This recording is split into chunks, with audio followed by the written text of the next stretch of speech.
Hello दोस्तों, स्वागत है आपका हमारे YouTube चैनल में। तो देखिए, आज भारतीय संविधान के ये क्वेश्चन है, तो इनकी चर्चा भी कर लेते हैं और इनकी डिटेल में व्याख्या भी कर लेते हैं। ठीक है, तो देखिए पहला क्वेश्चन है, संसद के केंद्रीय कक्ष में संविधान सभा की पहली बैठक कब हुई थी? तो 9 दिसंबर 1900।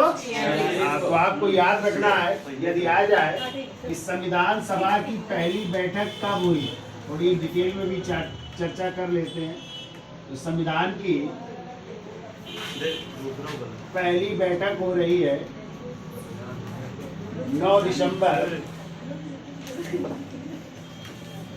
1946 को। ठीक है, और इसके पूछे जाए अस्थायी अध्यक्ष कौन बने थे, तो बने थे डॉक्टर सच्चिदानंद सिन्हा जी बने थे। ठीक है, और यदि आ जाए कि स्थायी अध्यक्ष कौन चुने गए और कब चुने गए, तो आ जाएगी डेट 11 दिसंबर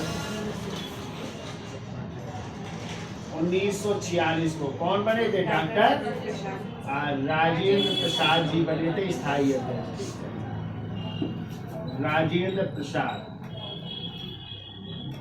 ये बने थे स्थायी अध्यक्ष। ठीक है, और वो अस्थायी अध्यक्ष है, ये भी याद रखिएगा।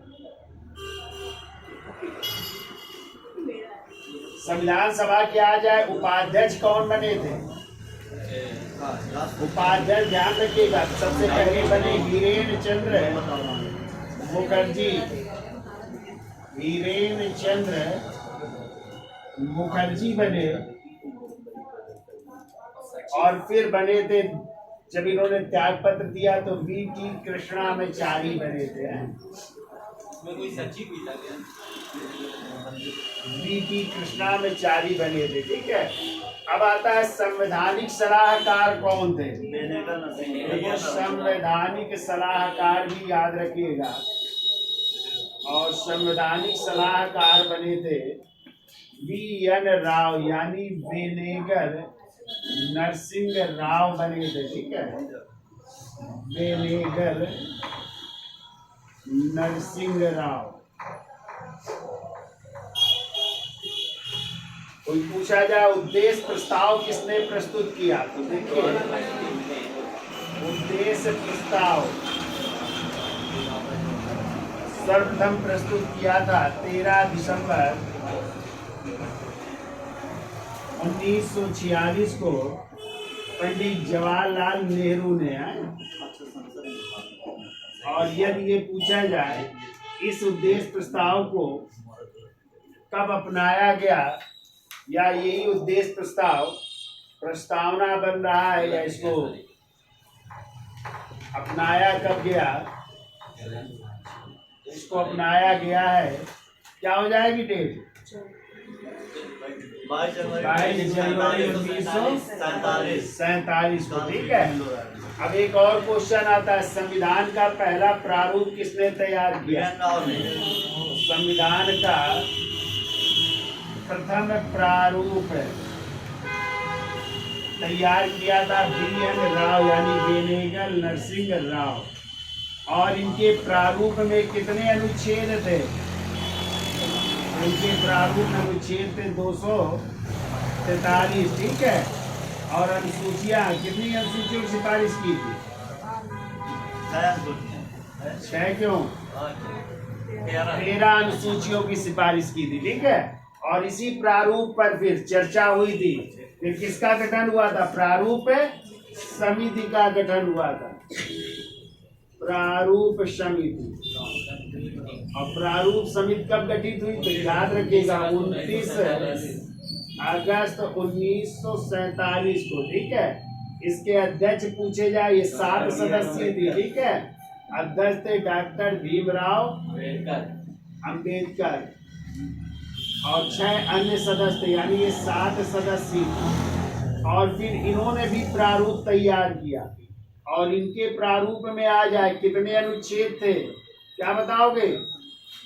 315 अनुच्छेद थे, और अनुसूचियां इन्होंने 8 अनुसूचियों की सिफारिश की थी। ठीक है, अब इस संविधान सभा ने जो है जब संविधान तैयार हुआ तो संविधान बनने में कितने दिन लगे?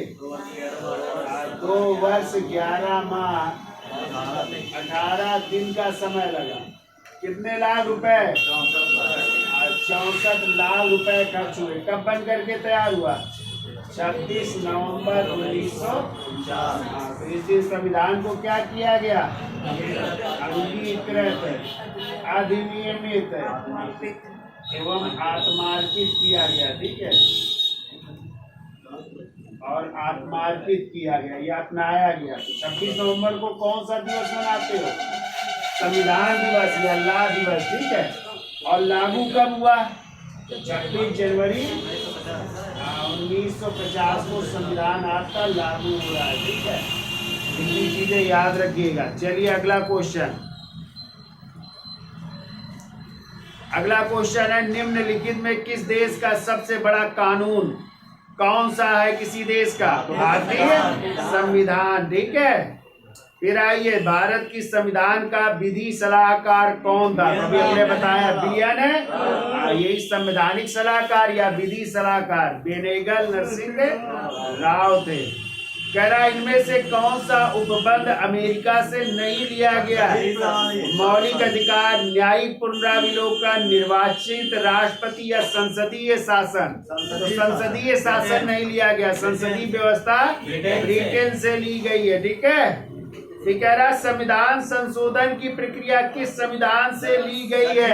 तो दक्षिण अफ्रीका। किस अनुच्छेद? अनुच्छेद 368 के तहत। ठीक है, संविधान संशोधन की प्रक्रिया दक्षिण अफ्रीका के संविधान से ली गई है। आगे आइए, कह रहा है संविधान की कुंजी किसे कहते हैं? तो प्रस्तावना या प्रेम्बल को संविधान की कुंजी, संविधान का हृदय भी कहा जाता है। और कहा था किसने? ठाकुरदास भार्गव। ठीक है, और M हिदायत और राजा भीमराव अम्बेडकर ने किसे संविधान की आत्मा कहा है? तो हो जाएगा अनुच्छेद 32 संवैधानिक उपचारों के अधिकार। आगे आइए, भारतीय संविधान की प्रस्तावना में धर्मनिरपेक्ष शब्द जोड़ा गया किस संशोधन द्वारा? तो 22वें संविधान संशोधन 1976 द्वारा। प्रस्तावना में 3 शब्द समाजवादी, पंथ निरपेक्ष या धर्म निरपेक्ष और अखंडता, ये शब्द जोड़े गए थे। ठीक है, आगे आइए, कह रहा भारतीय संविधान में कितनी अनुसूचियां हैं? तो है इस समय 12, लेकिन जब मूल संविधान बना था तो 8 अनुसूचियां थी। ठीक है, वर्तमान में 12 अनुसूचियां हैं। आगे आइए, कह रहा नागरिकता का अंत हो सकता है कैसे?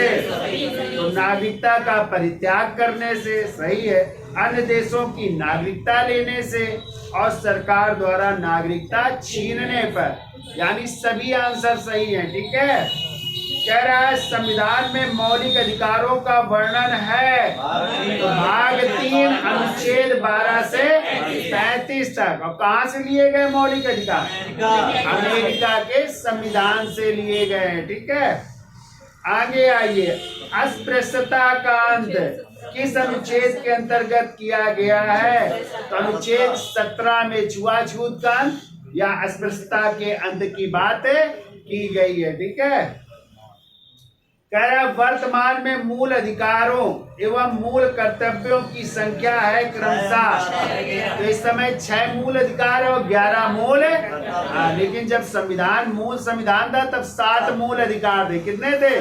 7। तो कौन सा मूल अधिकार समाप्त हो गया? संपत्ति का अधिकार। किस संशोधन द्वारा? 44वें संविधान संशोधन 1978 द्वारा। कहाँ भेज दिया गया? अनुच्छेद 300 के काम। और क्या बना दिया गया? एक विधिक या कानूनी अधिकार बना दिया गया। इस तरह 6 मूल अधिकार है। ऐसे मूल कर्तव्य मूल संविधान में एक भी मूल कर्तव्य नहीं थे। किस संशोधन द्वारा जोड़े गए? 22वें संविधान संशोधन 1976 द्वारा। किस समिति की सिफारिश पर? सरदार स्वर्ण सिंह समिति की। तो कितने थे पहले मूल कर्तव्य? 10। ठीक है, लेकिन वर्तमान में 11। तो 11वां कौन सा जुड़ा है? 6 से 14 वर्ष के आयु के बच्चों को निःशुल्क एवं अनिवार्य शिक्षा दिलाना प्रत्येक गार्जियन या प्रत्येक माता पिता का कर्तव्य है। और इसको किस संशोधन द्वारा जोड़ा गया? 86वें संविधान संशोधन 2002। क्लियर? चलिए आगे आते। कह रहा दुनिया के निम्नलिखित में से किस देश ने भारतीय संविधान में राज्य के नीति निर्देशक सिद्धांत की संकल्पना को अंगीकार किया गया है? तो आयरलैंड से। कहां से लिए गए? आयरलैंड। डीपीएसपी या राज्य के नीति निर्देशक तत्व किस भाग में है? भाग 4 अनुच्छेद 36 से 51 तक। कहां से? 36 से 51 तक है राज्य के नीति निर्देशक तत्व। आगे आइए।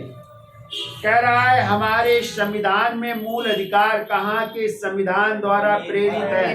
तो संयुक्त राज्य अमेरिका से लिए गए हैं। ठीक है। कह रहा किसी व्यक्ति के अवैध निरोध के मामले में न्यायालय द्वारा निम्नलिखित में से क्या जारी किया जाता है? तो बंदी प्रत्यक्षीकरण, इसी को हैबियस कार्पस भी कहते हैं, जिसका उल्लेख अनुच्छेद 32 में। ठीक है। तो ये 5 प्रकार की रिटें होती हैं जो सर्वोच्च न्यायालय और उच्च न्यायालय जारी करता है। तो बताइए सर्वोच्च न्यायालय किस अनुच्छेद के तहत जारी करता है? अनुच्छेद 32 के तहत। और उच्च न्यायालय अनुच्छेद 226 के तहत ये 5 रिटें जारी कर सकते हैं। ठीक है। आगे आइए। कह रहा है किस संविधान संशोधन द्वारा संपत्ति के अधिकार को अब मूल अधिकार नहीं रहा? अभी हमने बताया 44वां संविधान संशोधन हो जाएगा। ठीक है। कह रहा संविधान का कौन सा अनुच्छेद मूल कर्तव्यों से संबंधित है? तो अनुच्छेद 51 के ए में या 51 के का में मूल कर्तव्य या फंडामेंटल ड्यूटीज है। ठीक है। 51 के का में है। अगला कह रहा है डॉक्टर भीमराव अंबेडकर ने संविधान का हृदय और आत्मा किसे कहा है? तो संवैधानिक उपचारों के अधिकार या अनुच्छेद 32 को संविधान की आत्मा या हृदय कहा है। ठीक है। कह रहा है मूल कर्तव्य कहाँ से लिए गए हैं? तो वर्तमान रूस के संविधान से। पहले इसी को कहते थे पूर्व सोवियत संघ या USSR, लिख लीजिएगा पूर्व सोवियत संघ या USSR, वर्तमान रूस से लिए गए हैं। ठीक है। आगे आइए। राष्ट्रपति के निर्वाचक मंडल में शामिल होते हैं। तो इसमें जो है लोकसभा एवं राज्यसभा के निर्वाचित सदस्य प्लस, और भी याद रखिएगा, सभी राज्यों की विधानसभाओं के निर्वाचित सदस्य प्लस दिल्ली, पांडिचेरी और जम्मू कश्मीर जो केंद्र शासित प्रदेश है ना, यहाँ की भी विधानसभाओं के निर्वाचित सदस्य राष्ट्रपति के चुनाव में भाग। बताओ चार, राष्ट्रपति के निर्वाचन मंडल की प्रक्रिया कहाँ के संविधान से प्रेरित है? अच्छा, आयरलैंड। और किस अनुच्छेद में निर्वाचक मंडल है? अनुच्छेद 54 में है। ठीक है। निर्वाचक मंडल ये आयरलैंड से प्रेरित है, ध्यान रखिए। सब भूले जा रहे हैं आप लोग। आगे आइए। राष्ट्रपति को पद की शपथ कौन दिलवाता है? तो भारत के मुख्य न्यायाधीश या सर्वोच्च न्यायालय के मुख्य। तो बताइए राष्ट्रपति की शपथ का प्रारूप किस अनुच्छेद में है? तो अनुच्छेद 60 में। किसमें है? 60 में राष्ट्रपति की शपथ का प्रारूप, याद रखिएगा। और राज्यपाल को कौन दिलाता है? उच्च न्यायालय का मुख्य न्यायाधीश। उच्च न्यायालय का यानी उस राज्य के उच्च न्यायालय का मुख्य न्यायाधीश दिलाता है। ठीक है। कह रहा है भारत में बाहरी आक्रमण अथवा सशस्त्र विद्रोह के कारण भारत के राष्ट्रपति द्वारा राष्ट्रीय आपातकाल की घोषणा किसके अंतर्गत की गई है? तो अनुच्छेद 352। किसमें? अनुच्छेद 352 के तहत। ठीक है। राष्ट्रीय आपात की चर्चा की गई। और राष्ट्रीय आपात 3 प्रकार के होते हैं। कैसे कैसे होते हैं? तो या तो हो जाए बाहरी आक्रमण हो जाए। क्या हो जाए? बाह्य आक्रमण हो जाए। या फिर हो जाए युद्ध। क्या हो जाए? युद्ध। और या फिर हो जाए सशस्त्र विद्रोह। तो पहले यहाँ पे सशस्त्र विद्रोह शब्द नहीं था, ध्यान रखिएगा। ठीक है। यानी ये राष्ट्रीय आपात है।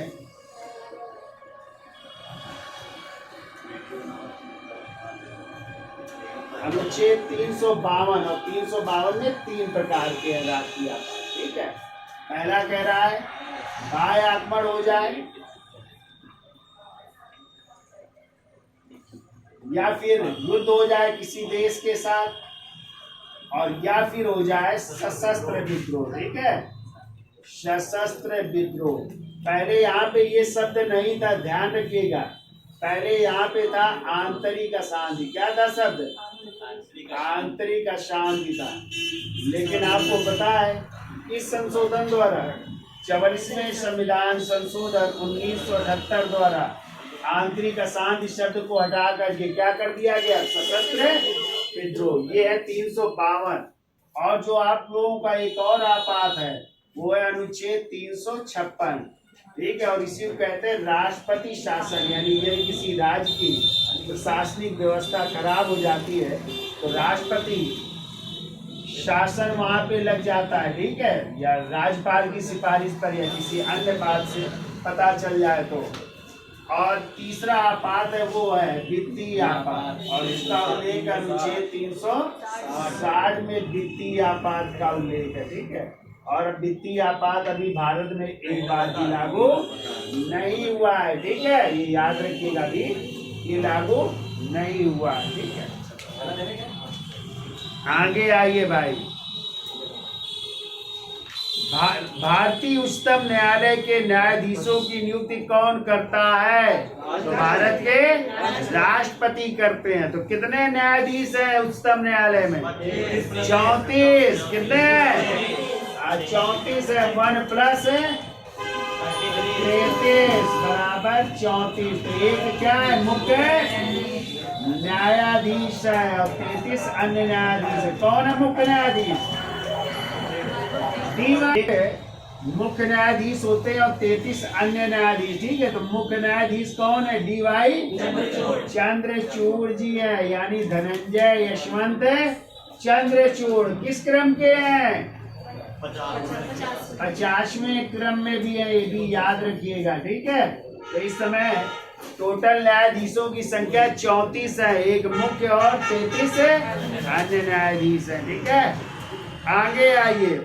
भारतीय संविधान के किस अनुच्छेद में राष्ट्रपति के महाभियोग के लिए प्रक्रिया को शामिल किया गया है? तो अनुच्छेद 61 में महाभियोग की प्रक्रिया। ठीक है, अच्छा, महाभियोग जैसी प्रक्रिया और किस पर लग सकती है?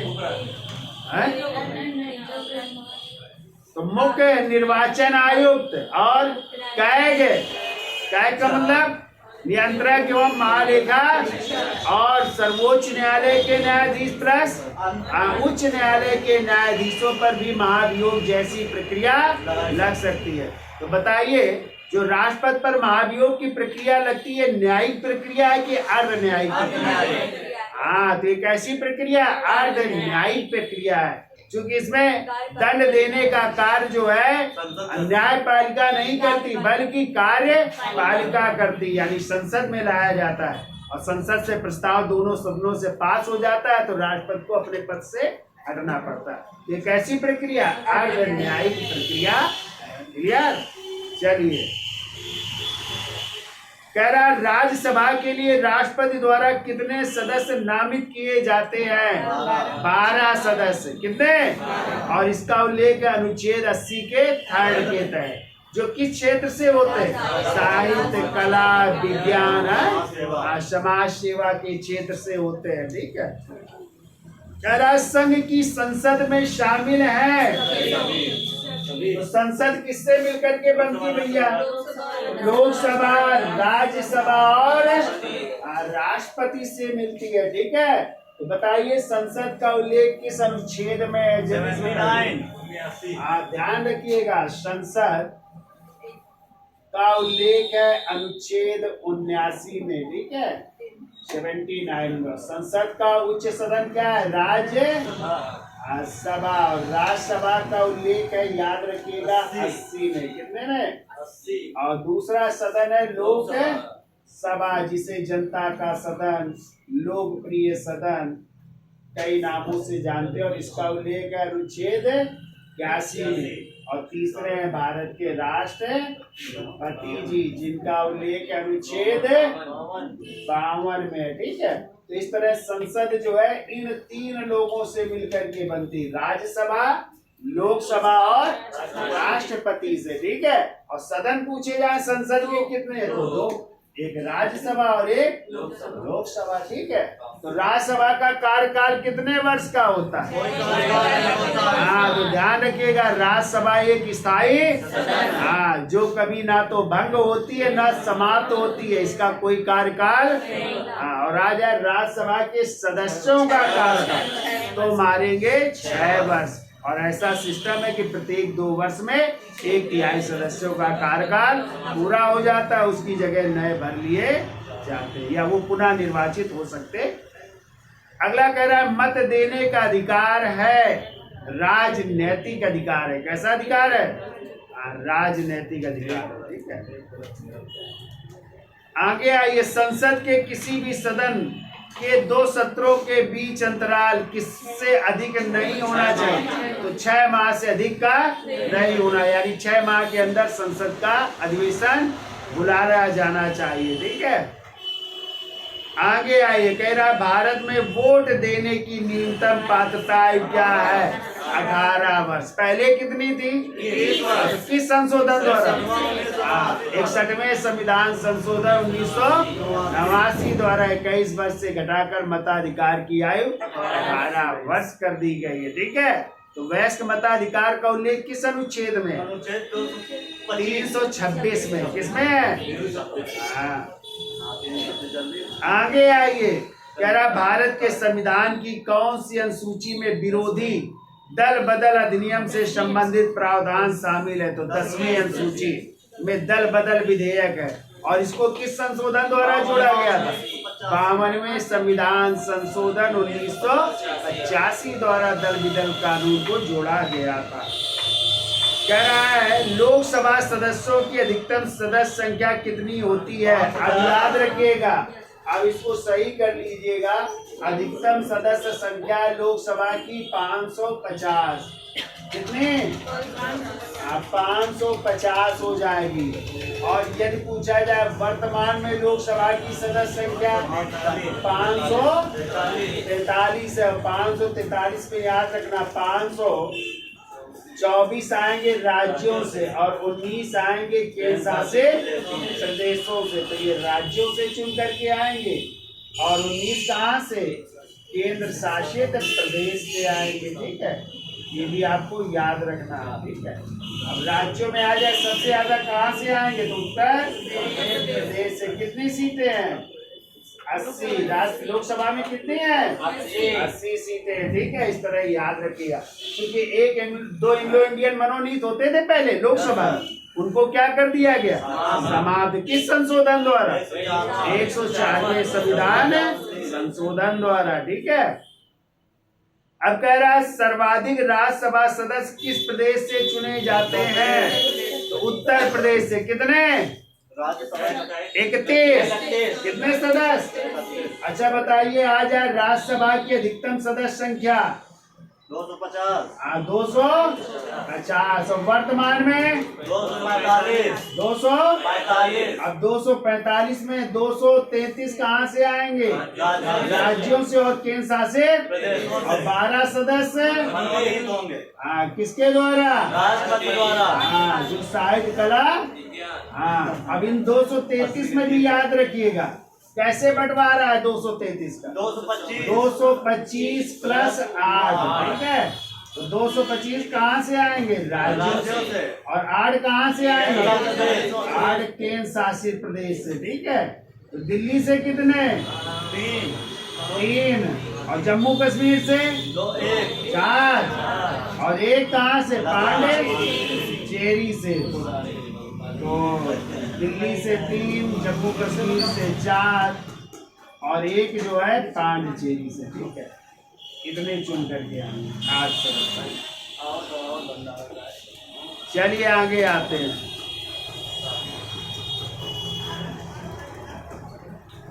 तो उत्तर प्रदेश से पूछा गया था कितने सदस्य? उत्तर प्रदेश से 31 आते हैं राज्यसभा में, ठीक है। 31 सदस्य चुन करके कह रहा है लोकसभा का चुनाव लड़ने के लिए प्रत्याशी की आयु कितनी होनी चाहिए? 25 वर्ष। कितनी? हाँ। और कह रहा है फिर राज्यसभा का चुनाव लड़ने के लिए 30 वर्ष। कितने वर्ष? 30 वर्ष होनी चाहिए। ठीक है। भारतीय संविधान का अभिरक्षक कौन है? भारत की न्यायपालिका है। ठीक है। कह रहा है उच्चतम न्यायालय में कितने न्यायाधीश हैं? 34 कर लीजिए। हैं 34। तो हमने अभी बताया था 1+33 है, 34 कर लीजिएगा।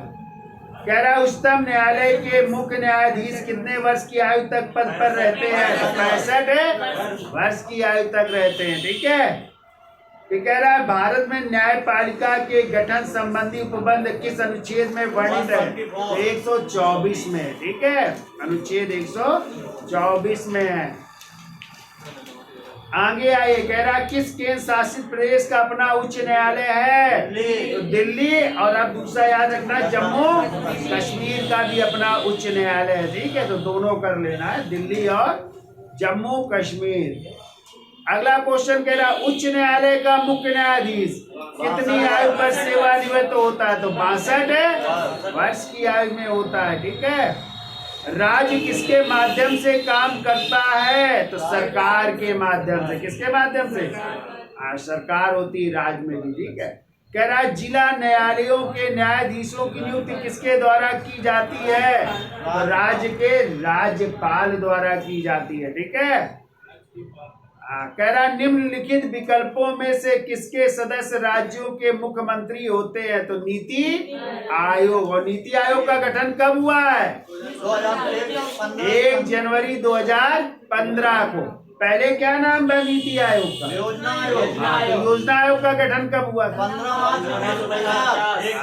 15 मार्च 1950 को गठन हुआ था। कौन होता है नीति आयोग का अध्यक्ष? प्रधानमंत्री होते हैं। ठीक है। अगला क्वेश्चन कह रहा है मुख्यमंत्री होता है बहुमत प्राप्त दल का नेता होता है मुख्यमंत्री। ठीक है। विधान परिषद की सदस्यता के लिए न्यूनतम आयु सीमा क्या है? तो 30 वर्ष। ठीक है। तो विधान परिषद और राज्यसभा का सदस्य बनने के लिए 30 वर्ष और लोकसभा और विधानसभा का सदस्य बनने के लिए 25। क्लियर? आगे आइए। राज्यपाल को पद की शपथ किसके द्वारा दिलाई जाती है? उच्च न्यायालय के मुख्य न्यायाधीश दिलाते हैं। किसको? किसी राज्य के राज्यपाल को है।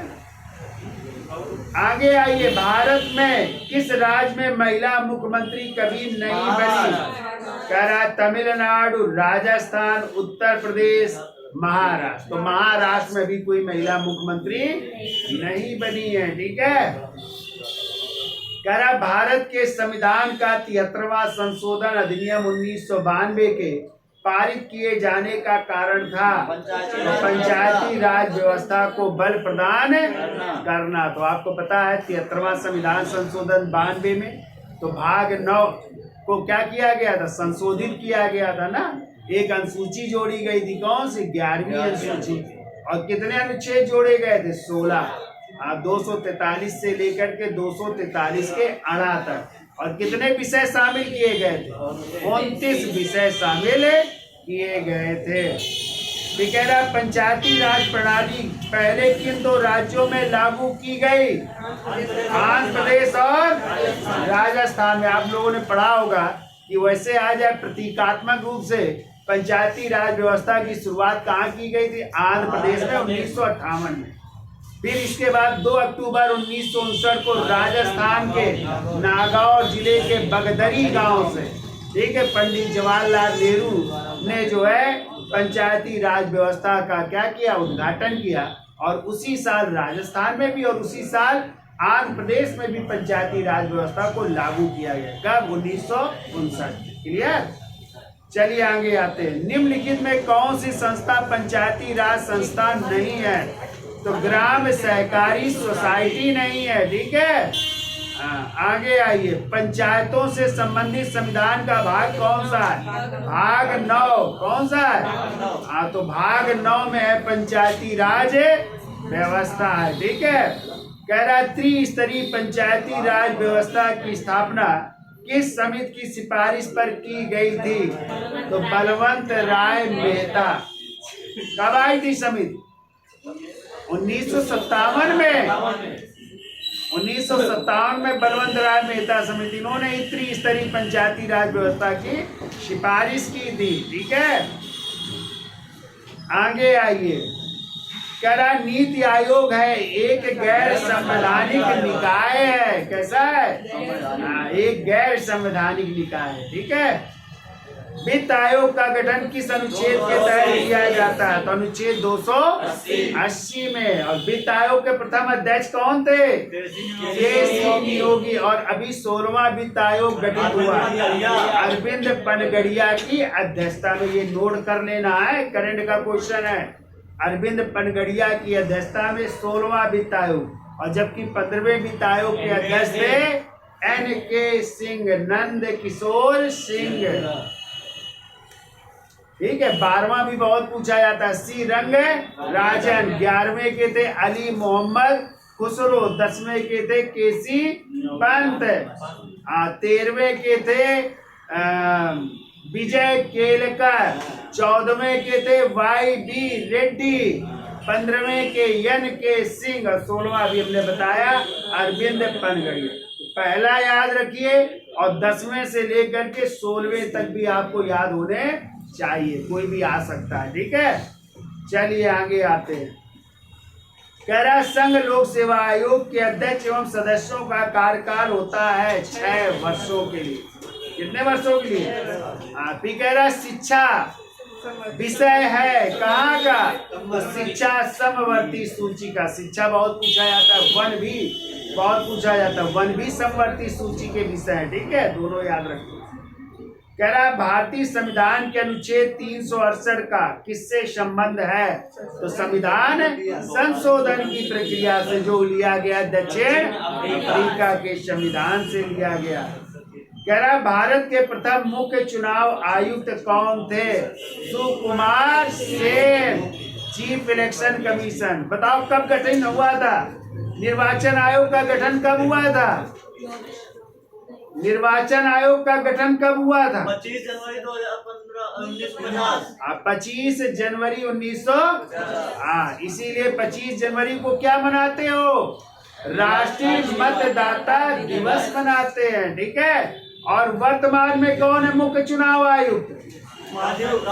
इस समय राजीव कुमार। लिख लिया करो, वर्तमान में राजीव कुमार हैं। भारत में सर्वोच्च कानूनी पद को कौन संभालता है?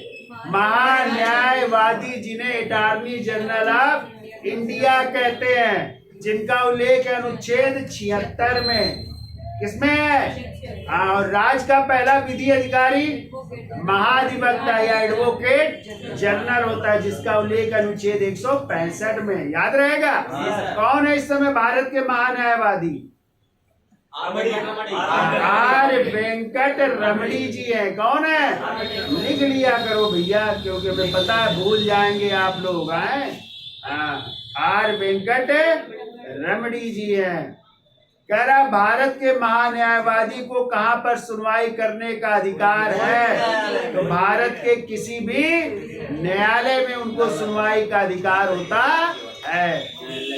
आगे आइए। भारत के नियंत्रक तथा महालेखा परीक्षक की नियुक्ति कौन करता है? तो भारत के राष्ट्रपति। और नियंत्रक एवं महालेखा परीक्षक का उल्लेख किसमें है? अनुच्छेद 148 में। लिखो भैया, अनुच्छेद 148 में कैग। और कौन है इस समय सीएजी? गिरीश चंद्र मुर्मू। लिख लीजिए, इस समय गिरीश चंद्र मुर्मू जी हैं। आगे आइए। कह रहा है निम्नलिखित में फोर्थ स्टेट किसे कहा जाता है? तो मीडिया या प्रेस को चौथा खंबा कहते हैं ना। 3 खंबे हैं, कार्यपालिका, न्यायपालिका और व्यवस्थापिका। और चौथा खंबा है मीडिया या प्रेस को कहते हैं, फोर्थ स्टेट कहते हैं। ठीक है, आगे आइए। लघु संविधान या मिनी कॉन्स्टिट्यूशन किसे कहा जाता है?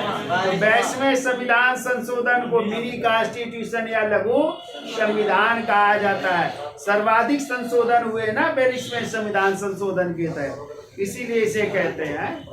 कह रहा है निम्नलिखित में किस संशोधन के अंतर्गत शिक्षा को मूल अधिकार बनाया गया? तो 86वें संविधान संशोधन 2002 द्वारा शिक्षा को मूल अधिकार बनाया गया। किस अनुच्छेद में रखा गया?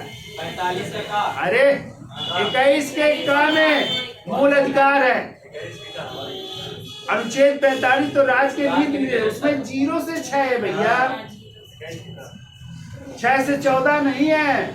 6 से 14 21 के काम में, ठीक है, शिक्षा का अधिकार मूल अधिकार हो गया है। कैसे काम चलेगा भारत के जवानों?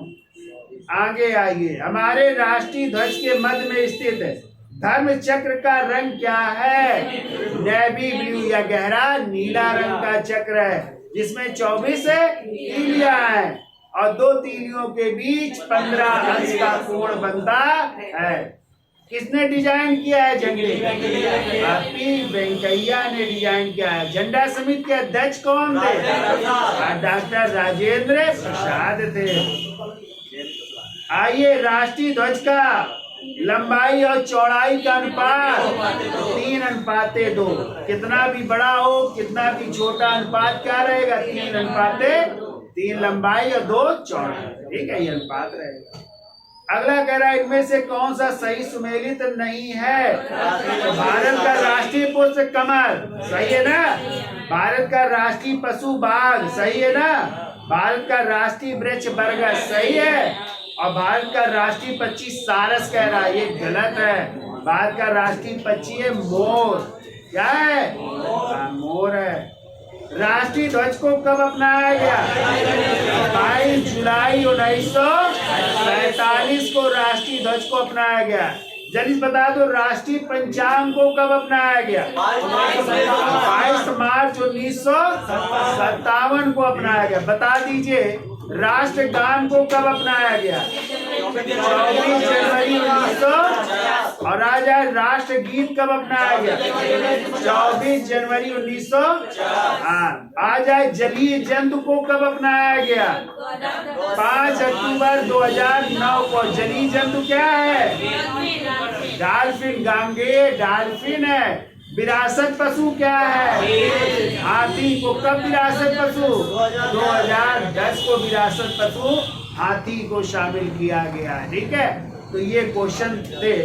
तो वीडियो अच्छा लगा हो तो लाइक शेयर और सब्सक्राइब करिए। धन्यवाद।